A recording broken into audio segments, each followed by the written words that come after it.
Welcome back to my channel. আমার চ্যানেলে সব বন্ধুদের জানাই স্বাগত। সবাইকে জানাই প্রীতি ও শুভেচ্ছা। আজকে আমার পরিবেশনা গল্প পাঠ। বিখ্যাত সাহিত্যিক নারায়ণ গঙ্গোপাধ্যায়ের লেখা মাননীয় পরীক্ষক মহাশয় সমীপেষু একটি অসাধারণ গল্প আমি পাঠ করছি। আশা করি গল্পটি তোমাদের মনকে অভিভূত করবে।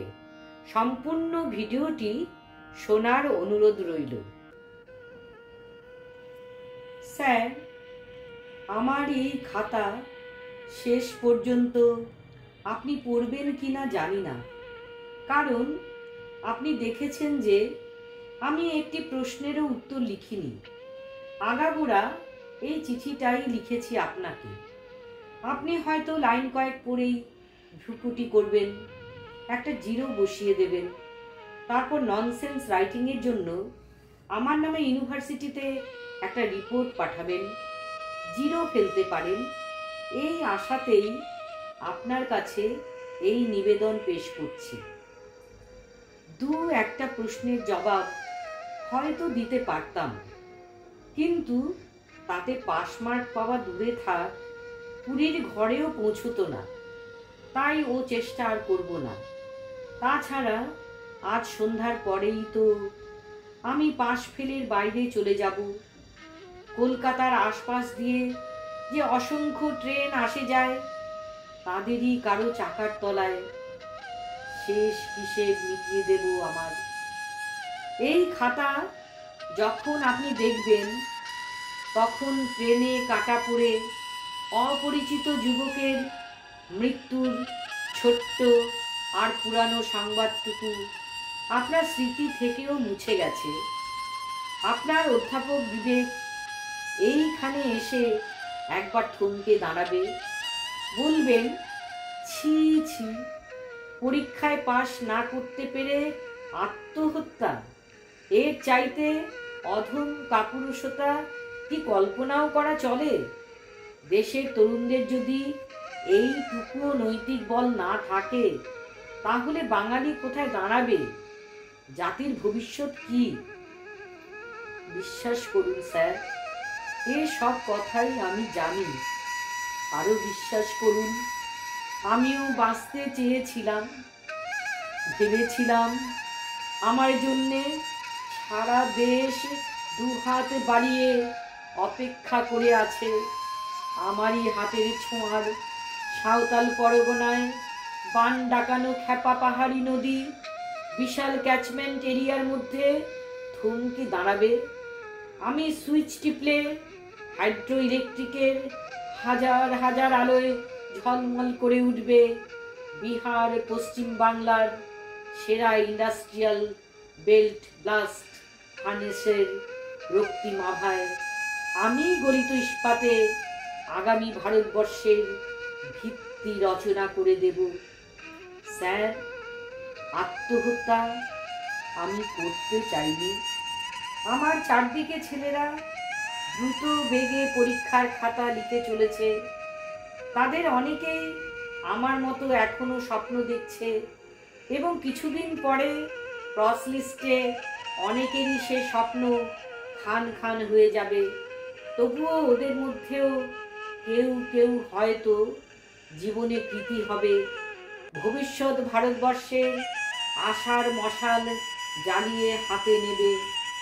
ওরা ভাগ্যবান, এগিয়ে চলুক। আমার মতো যে অসংখ্যরা এমনি করে হারিয়ে যাবে, কিংবা বেঁচে থাকবে না, তাদের কথা কোনো পঞ্চবার্ষিকী সাফল্যের খতিয়ানে লেখা থাকবে না। আমি আপনাকে চিনি না, কখনো দেখিনি, কোনো দিন দেখব না, কিন্তু এটুকু জানি, আপনি অধ্যাপক। ছাত্রদের কাছাকাছি আপনাকে থাকতে হয়, তাদের জীবনের ঢেউ আপনাকে ছোঁয়ে। হয়তো তাদের আপনি ভালোবাসেন, তাই শেষ পর্যন্ত আপনি পড়ুন বা নাই পড়ুন, আমাদের কথা আপনাকে ছাড়া আর কাকে বলবো?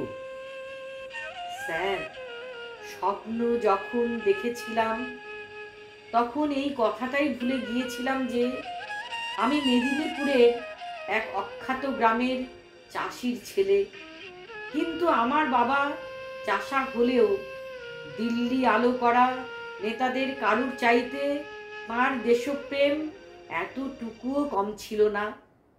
আমার জন্ম হয়েছিল 1942-এর সেপ্টেম্বরের মাঝরাতে এক জঙ্গলের ভেতর।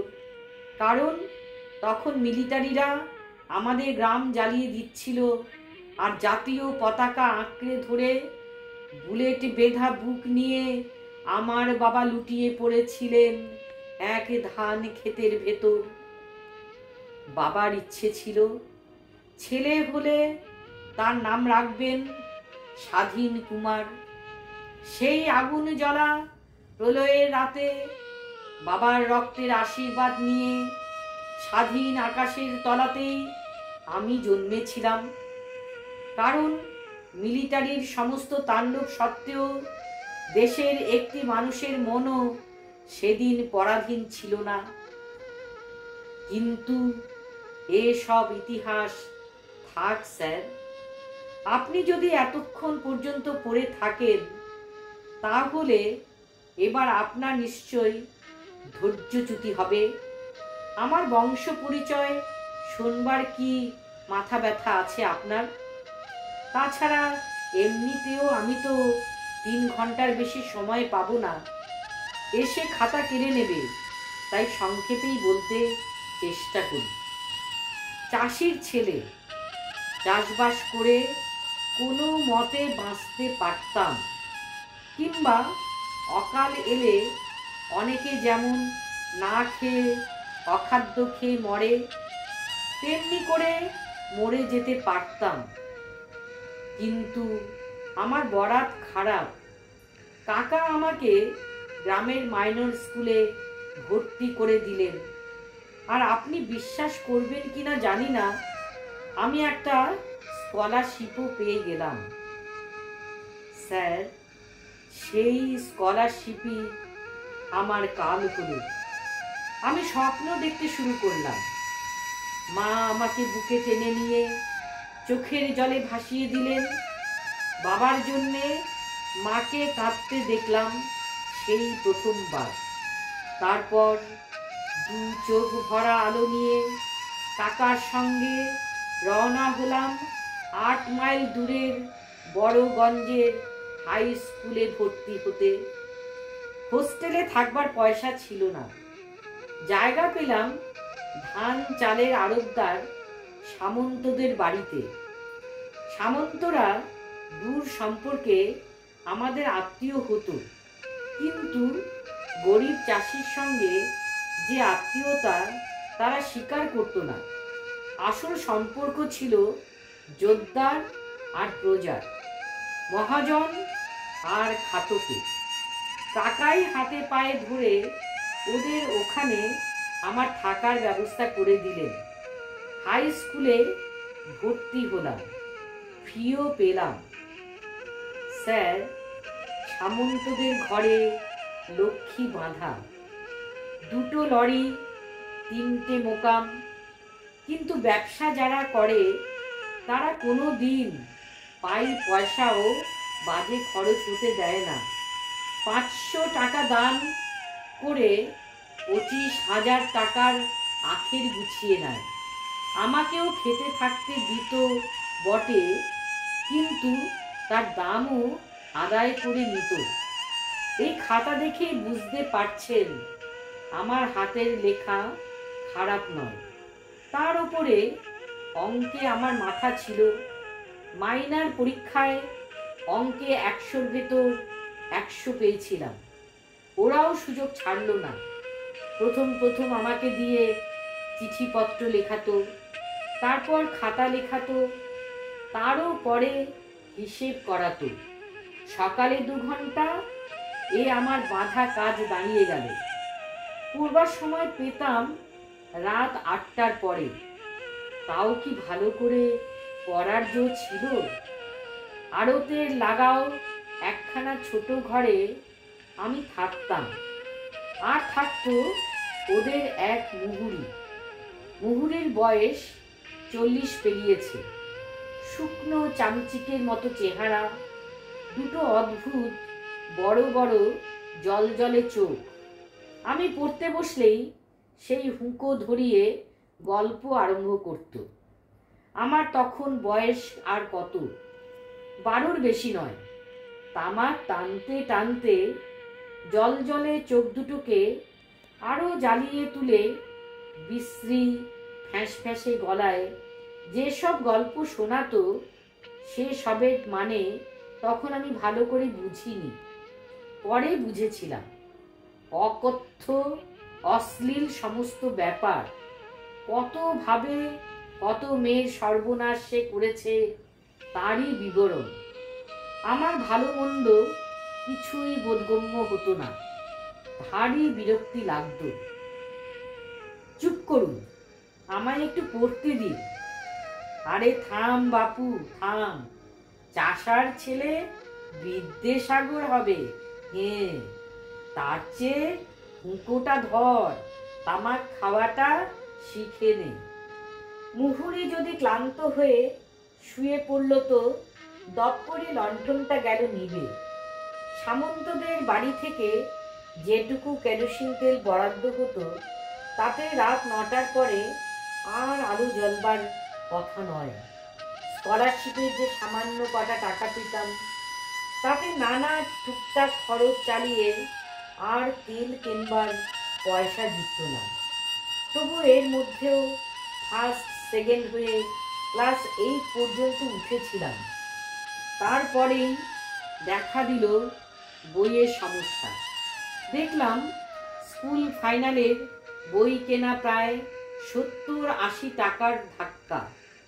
কাকা খোরাকির ধান বেচে কটা টাকা পাঠালেন, সামন্তেরা 10 টাকা সাহায্য করল, হেডমাস্টার দয়া করে 3খানা স্কুল কপি দিলেন। তবু অর্ধেকও বইও হলো না।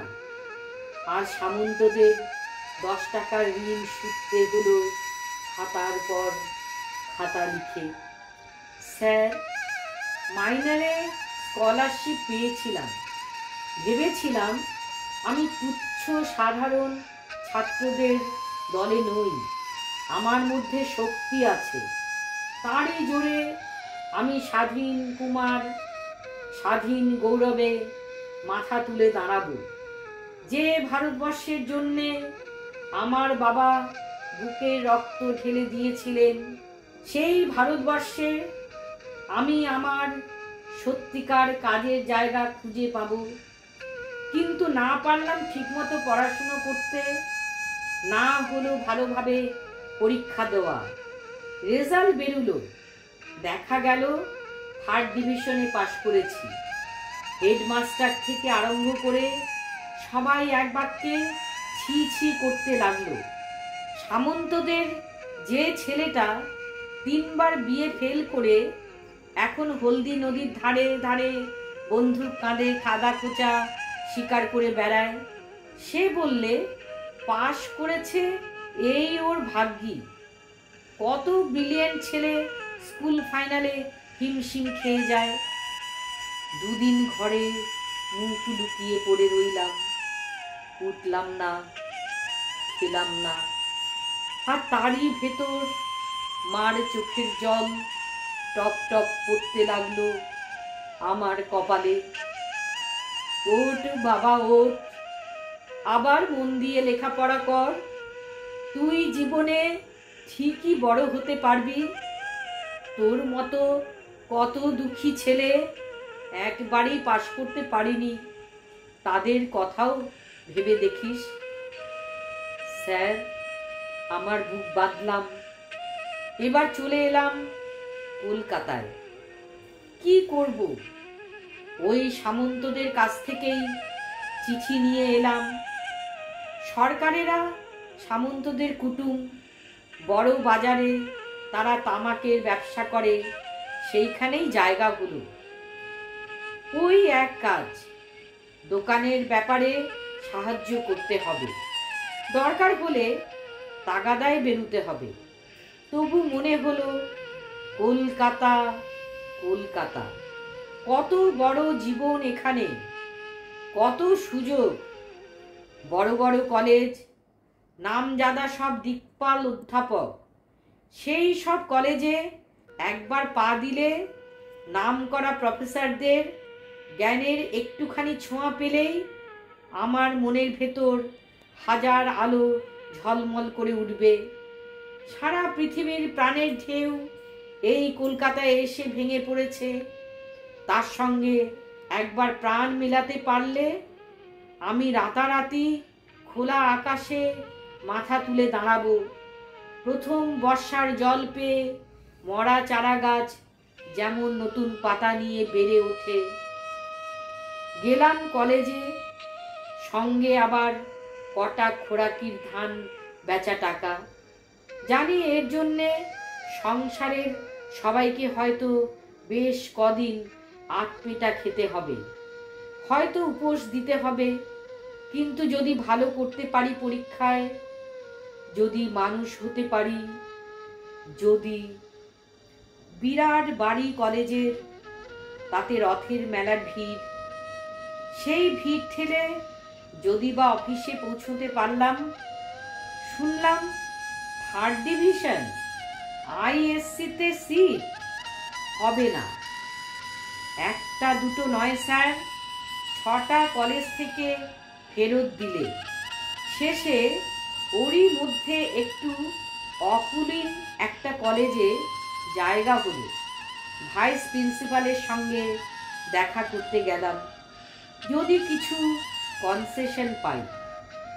কনসেশন? ভাইস প্রিন্সিপালের চোখ আকাশে উঠল। 3rd ডিভিশনে?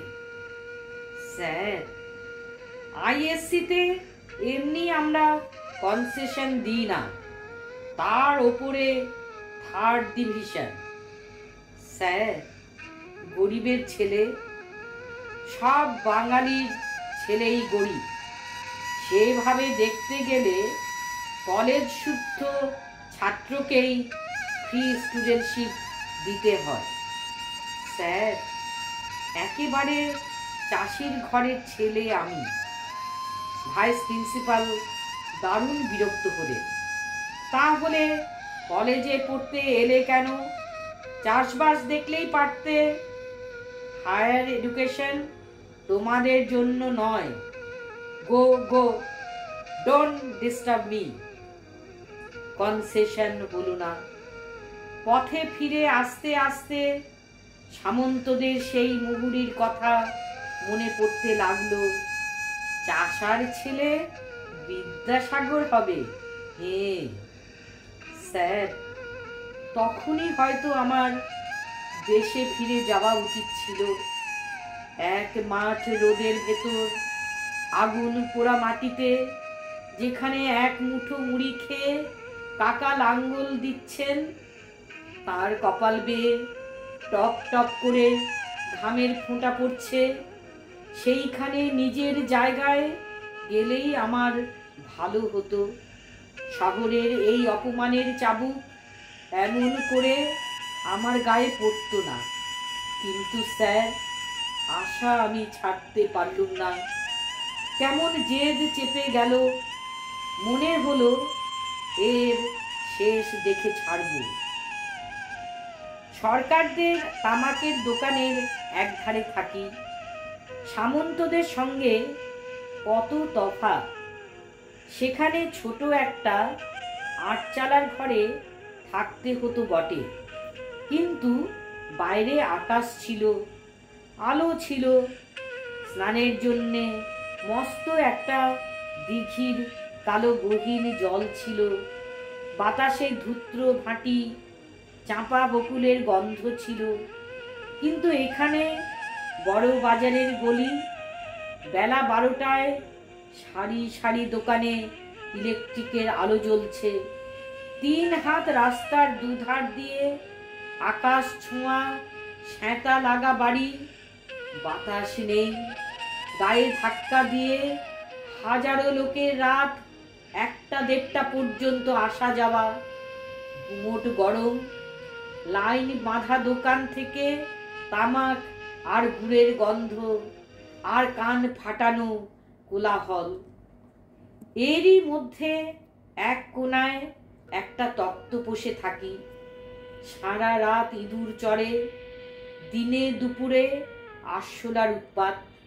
সরকারেরা কলেজের মাইনেটা চালাতো আর দিত 5 টাকা হাত খরচ। তার বদলে সকালে বিকালে কাজে বেরুতে হতো, তাগাদায় যেতে হতো। জোগাড় যন্তর করে একটা টিউশন জুটিয়ে নেব তারও জো ছিল না। বই, আইএসসির সব বই কিনতে কত টাকা লাগে সে আমি আজও জানি না স্যার। আপনিও বোধহয় জানেন না। আপনাদের সময় যে বই আপনারা 5 টাকায় পেতেন এখন তা 12 টাকার নিচে নয়। একখানা পুরানো এডিশন ফুটপাত থেকে কিনেছিলাম, তাতে সিলেবাসের অর্ধেকও পাওয়া যেত না। পড়াশুনো খেতে যেতে হতো সরকারদের বউবাজারের বাড়িতে। সেখান থেকে খেয়ে ফিরতে 10টার আগে নয়। তারপর একটা হলদে ঘোলাটে বাল্ব জেলে যখন পড়তে যেতাম তখন 2 চোখ যেন ছিঁড়ে পড়ত। খাতার নোটগুলিকে এক রাশ দুর্বোধ্য হিজিবিজি বলে মনে হতো। কখন ঘুমিয়ে পড়তাম জানি না। সারা রাত গায়ের ওপর দিয়ে ইঁদুর আর আরশোলারা দৌড়ে বেড়াতো। আর কলেজে ঘেঁষাঘেঁষি ভিড়। একটা বেঞ্চে 7-8 জনকে ঠাসাঠাসি করে বসতে হতো, যেখানে 5 জনের বসবার জায়গা হওয়া উচিত। নোট নিতে হলে খাতা রাখবার জায়গা মেলে না। ল্যাবরেটরির অবস্থা আরো চমৎকার। 15 জনের মতো ছেলে যেখানে কাজ করতে পারে সেখানে 50 জনকে কাজ করতে দেওয়া হয়। ভাবি বৈজ্ঞানিক। স্বাধীন ভারতের ইতিহাস যারা গড়বে এই তাদের লেখাপড়া শেখানোর চেহারা। তবু স্যার চেষ্টার ত্রুটি করিনি। 2-4 জনের কথা বলছি না। আমাদের মতো তুচ্ছ সাধারণ ছাত্র কলেজে লেখাপড়া শিখতেই এসেছিল। কেন তারা পারে না, কেন যে তারা ফেল করে? একটা ঘটনা বলি স্যার। আজ এ অবস্থাতেও আমার হাসি পায় কথাটা ভাবলে। কলেজের ফাউন্ডেশন ডে, ঘটা করে সভা, পতাকা উত্তোলন, বক্তৃতা।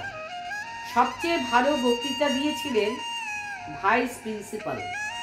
বলতে বলতে তার চোখে জল এসে গিয়েছিল।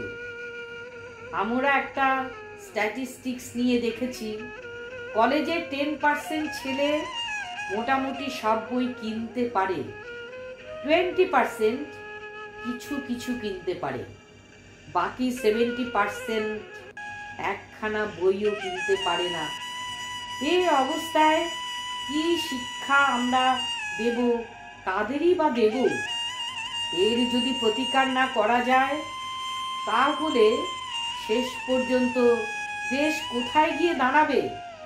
প্রতিকার অবশ্য ভাইস প্রিন্সিপাল ভেবেই রেখেছিলেন। বলে দিয়েছিলেন কলেজ এডুকেশন গরিব ছাত্রদের জন্য নয়। স্যার, সেকেন্ড আওয়ারের বেল পড়ল। আর বেশিক্ষণ আমি লিখতে পারবো না। আপনি যদি এতক্ষণ পর্যন্ত পড়ে থাকেন তাহলে আপনার উদারতার উপরও আর উৎপাত করা চলে না। সংক্ষেপেই আমার কথাগুলো এবার শেষ করি। আমার মা লেখাপড়া জানেন না। আঁকা বাঁকা হরফে তাঁর জবানিতে কাকা চিঠি লিখতেন। তুমি বড় হও বাবা, দেশের 10-এর একজন হও। তোমার বাবা যে নাম রেখে গেছেন সে নামের সম্মান রেখো তুমি। স্বাধীন ভারতের কর্মী হতে হবে তোমায়, সে কথা তুমি ভুলো না। ভুলিনি, একদিনের জন্যেও না। কিন্তু স্বাধীন ভারত তো আমার দায়িত্ব তুলে নিলে না, আমার শিক্ষার পথ খুলে দিলে না। সেই তামাকের দোকানে চাকরি করে ক্লাসের নামে সেই অর্থহীন হট্টগোলের ভেতরে ভ্যাপসা গরম আর কোলাহলে ভরা বড় বাজারের গলির সেই ঘরটিতে হলদে ইলেকট্রিকের আলোয় আমার চোখের সামনে সব ঝাপসা হয়ে যেত। মাথার মধ্যে একটা রক্তের ঢেউ ফেটে পড়ত থেকে থেকে। মনে হতো এখান থেকে ছুটে পালাই, ঝাঁপিয়ে পড়ি কোনো পুরনো দিঘি গহীন কালো জলের ভেতর, বুক ভরে টেনে নি চাঁপা ভাট ফুল, নাগকেশরের গন্ধ। কোনো বর্ষার কাজলা মেঘকে হাত বাড়িয়ে ডাকি আর বলি, আয় বৃষ্টি ঝেঁপে, ধান দেব মেপে। কিন্তু কলকাতায় দিঘির সেই কালো ঠান্ডা জল কোথাও নেই। নেই নাগকেশর সোঁদাল ফুলের গন্ধ। আমাদের দেশের বাড়িতে ভরপেট খোরাকির ধান নেই। মানুষের আগুন জ্বলা বুকের ভেতর কোনোখানে এক পশলা বৃষ্টি নেই। কোথায় যাব, কোথায় পালাবো? আশা ছাড়ব না, আমি বাঁচব, আমি বড় হব। আমি নইলে নতুন ব্লাস্ট ফার্নেসে আগুন জ্বলবে না, হাইড্রো ইলেকট্রিকের বিদ্যুৎ ছুটবে না, অ্যাটমিক রিসার্চের কাজ বাকি পড়ে থাকবে, রিফাইনারির petroleum petrol, kerosene, blue oil, প্যারাফিনের নব নব রূপ লাভ করবে না।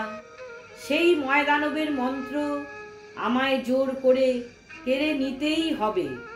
আমি যে স্বাধীন ভারতের বৈজ্ঞানিক। স্যার, সবই স্বপ্ন। বাংলাদেশের কলেজে আমার মতো অসংখ্য ছাত্র স্বপ্ন নিয়েই বেঁচে আছে, স্বপ্নের ঘোরেই চলে বেড়াচ্ছে। তারপর একদিন স্বপ্ন ভাঙে, দেখতে পায়, স্যার, পড়াশুনো কিছুই হলো না। কখন পড়ব, কোথায় বই পাবো? সামান্য বই কিংবা নোট জোগাড় করতে পারি, হলদে বাল্বটার ঘোলাটে আলোয় তাদের কোনো অর্থই থাকে না। এক ষাঁড় পোকার মতো তারা চোখের সামনে কিলবিল করে নড়তে থাকে। তারপর কখন স্নায়ুগুলো ভেঙে পড়ে, সব চেতনা আচ্ছন্ন হয়ে যায়। তামাক, চিটেগুড় আর ইঁদুর আরশোলা ড্যাম্পের গন্ধ ভরা ঘরে ভোরের আলোয় যখনই জেগে উঠি, তখন যেন মাথায় 20 মণ ভার চেপে আছে। তারপর 8টা না বাজতেই হিসেবের খাতা, অ্যানুয়ালের খাতা দেখা হয় না। মাইনে দেওয়া থাকলেই ঝাঁক প্রমোশন, প্রি টেস্ট দিলাম না, কি পড়ে দেব? তারপর এগিয়ে এলো টেস্ট। স্যার, এইখানে নিজের অপরাধের কথা কবুল করি। টেস্ট যখন কাছিয়ে এলো, তখন মনের মধ্যে সারাক্ষণ একটা অনিভন্ত চিন্তা যেন জ্বলতে লাগলো আমার। বই, মাত্র কয়েকটা বই যদি আমার থাকতো, তাহলে ফার্স্ট ডিভিশন না পাই, অন্তত সেকেন্ড ডিভিশন আমি পেতামই। আর ম্যাথামেটিক্সে একটা লেটার। রাগ করবেন না স্যার, আমার মনের অবস্থা বুঝে দেখুন। আমি যেন পাগল হয়ে গেলাম। তারপর আমি কলেজ থেকে ক্লাসমেটদের বই চুরি করতে আরম্ভ করলাম। আপনি কি ভাবছেন আমার সম্বন্ধে? ভাবুন, আমি কি এই কথা বিশ্বাস করতে পারি যে শেষ পর্যন্ত আমি চোর হয়ে গেলাম? আমার বাবা রক্ত দিয়ে দেশের স্বাধীনতা এনেছেন, তার ছেলে হয়ে শেষকালে চুরি করলাম আমি? স্যার, যদি পারেন বিচার করবার আগে একবার ভেবে দেখবেন, কেন ছেলেরা বই চুরি করে, কেন পরীক্ষার পাতায় নকল করে, কেন প্রশ্ন কঠিন মনে হলে অমন হিংস্র অশোভনভাবে পরীক্ষার হল থেকে বেরিয়ে আসে। এগুলো অন্যায়, অত্যন্ত অন্যায়। এ জিনিস কখনো হওয়া উচিত নয়। কেউ এসব সমর্থন করবে না। তবে কেন হয়? কেন ছেলেরা এমন করে ভুলের বিকৃত পথে পা বাড়ায়? একটা পাশ ফেলের ওপর তাদের কতখানি আসে যায়, কখনো কি তা চিন্তা করেছেন? চুরি করা বই নিয়ে কোনো মতে হিচড়ে টেস্টে তোড়ে গেলাম। মাইনে দেওয়া ছিল, টেস্ট না দিলেও অ্যালাউ করে দিত, কিন্তু তারপর ফি দিতে হবে পরীক্ষার, এবং অনেক টাকা। দেশের অবস্থা খারাপ। কাকার চিঠিতে জানলাম এর মধ্যেই পেট ভাতের ভাবনা দেখা দিয়েছে। নতুন ধান উঠতে না উঠতেই মার লক্ষ্মীর ঝাঁপির সিঁদুর মাখা শেষ টাকা পর্যন্ত গেছে। হয়তো গরু বিক্রি করে সামান্য কিছু পাঠানো যাবে। লিখে দিলাম গরু বেচতে হবে না, আমি যেমন করে পারি জোগাড় করব। কিন্তু কোথায় জোগাড় করব? স্টুডেন্টস এইড ফান্ড থেকে 15 টাকা সাহায্য দিল আমায়। তারপর সরকার কর্তা আমায় ডেকে পাঠালে, বললে পরীক্ষার ফিয়ের জন্যে ভাবনা কি, আমি 50 টাকা দেব তোমায়। এত দয়া! স্যার, এত দিনে বুঝেছি দয়া শুধু দয়াই নয়, ওর পেছনে আর একটা ভয়ঙ্কর দাবি থাকে। পৃথিবীতে দয়ার দাম দিতে হয় সাংঘাতিকভাবে। ফি দেওয়া হয়ে গেল। তারপর এই 2 মাস ধরে দয়ার ঋণ শোধ করেছি। বিশ্বাস করবেন স্যার, অঙ্ক, ফিজিক্স, কেমিস্ট্রি, বাংলা, ইংরাজি কিছু পড়তে পারিনি। 50 টাকার বিনিময়ে রাতে জেগে ছিঁড়ে পড়া চোখ আর মাথার 20 মণ পাথরের ভার নিয়ে আমি সরকার কর্তার খাতা তৈরি করেছি। কিসের খাতা? ইনকাম ট্যাক্স ফাঁকি দেবার খাতা, গোপন খাতা। 50 টাকার দায় প্রত্যেকটি স্নায়ু দিয়ে, প্রতি বিন্দু রক্ত দিয়ে আমায় মেটাতে হয়েছে। এর পরেও পড়ব? আমি তো অতি মানুষ নই। তবু পরীক্ষা দিতে এসেছিলুম, তবু আশা ছাড়িনি। ভেবেছিলুম একটা মিরাকেল ঘটে যাবে। বই চুরি করে হাত পাকিয়েছি, নকল করবার জন্য বইয়ের পাতাও ছিঁড়ে এনেছিলুম, কিন্তু মিরাকেল তো ঘটল না। জামার তলা থেকে কিছুতেই এক টুকরো কাগজ আমি বার করতে পারলাম না। First paper, second paper, third paper আমার চোখের সামনে সব নেচে বেড়াতে লাগলো। শুধু সরকার কোম্পানির জাল হিসাবের খাতা ঘুরপাক খেতে লাগলো মাথার ভেতর। প্রত্যেক ছাত্র আর ইনভিজিলেটরের মুখ এক একটা জমা খরচের পাতার মতো দেখালো। এই বাংলার খাতা আমার শেষ খাতা। স্যার, ওয়ার্নিং পড়ল, আর 5 মিনিট পরেই খাতা কেড়ে নেবে। আমার কথাও শেষ হয়ে এলো। আজ সন্ধ্যের পরেই যে কোনো একটা ট্রেনের চাকার তলায় আমার সব মনের ভার নামিয়ে দেব। আমি বাঁচতে চেয়েছিলাম স্যার। আমি স্বাধীন কুমার, স্বাধীন ভারতবর্ষের জন্যে বাঁচতে চেয়েছিলাম। কেন আমি বাঁচতে পারলাম না? আমার মতো হাজার হাজার ছাত্রের পক্ষ থেকে সেই প্রশ্ন আপনার কাছে রেখে গেলাম। জবাবটা আপনি ভেবে দেখবেন। কাপুরুষের মতো আত্মহত্যা করছি? না স্যার, না। এ আমার পরাজয় নয়, আমার প্রতিবাদ। 42 সেপ্টেম্বরে এক প্রলয়ের রাত্রে আমার বাবা দেশের মাটিতে বুকের রক্ত ঢেলে দিয়েছিলেন। আমার রক্ত দেশের লক্ষ লক্ষ ছাত্রছাত্রীর জন্যে তেমনি একটা ইতিহাসের সূচনা রেখে যাবে। সেই ইতিহাস কবে গড়ে উঠবে আমি জানি না, আপনি জানেন স্যার, আপনি বলতে পারেন। প্রণাম স্যার। নমস্কার। শ্রোতা ও দর্শক বন্ধুরা, আমার পরিবেশনা শুনে যদি তোমাদের একটুও ভালো লেগে থাকে তাহলে লাইক ও শেয়ার করে দিও। অবশ্যই তোমাদের মূল্যবান মতামত কমেন্ট করে জানাবে। নতুন যারা এসেছো তারা আমার এই ছোট্ট চ্যানেলটির সাবস্ক্রাইব করে পাশে বেল আইকন অন করে অল অপশন সিলেক্ট করে দিও, যাতে পরবর্তী ভিডিও তোমাদের কাছে নোটিফিকেশনের মাধ্যমে পৌঁছে যায়। আবার দেখা হবে পরবর্তী কোনো ভিডিওতে। সবাই সুস্থ ও ভালো থেকো।